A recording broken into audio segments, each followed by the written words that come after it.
Thank you very much, fellow Kenyans. I want to register my disappointment to HELB, Higher Education Loans Board. By now, they haven't released money to students in various universities. Comrades are very hungry and angry at the same time.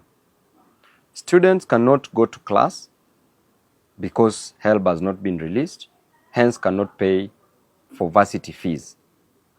Students cannot buy food because there is no money. Students cannot afford accommodation because there is no money. Students cannot get money for transport to move them from their various villages to different universities in this country. I therefore urge the Cabinet Secretary, Treasury, Professor Ndung, move with speed and release money to comrades in various universities. HELB must never delay. This money is very little and it is never sufficient, and furthermore you are delaying it.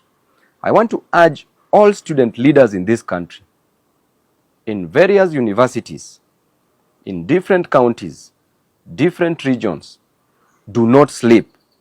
Student leaders, you are sleeping. You are wasting the constituents who elected you.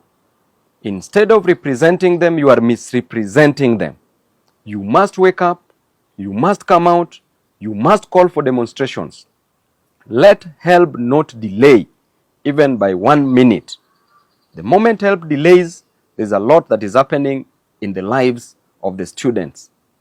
Student leaders, wake up because you are sleeping. There's nothing you are doing in those offices.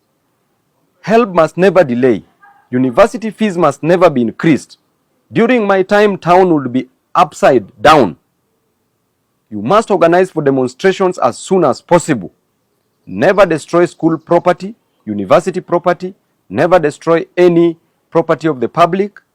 Just hold peaceful demonstrations and let it be on a daily basis. If this government cannot release help to students, if this government is increasing university fees and overburdening parents and comrades, then you as student leaders, you either resign or you hold demonstrations. Do not go the dialogue way. It's either your way, it's either the way of the comrades or the highway.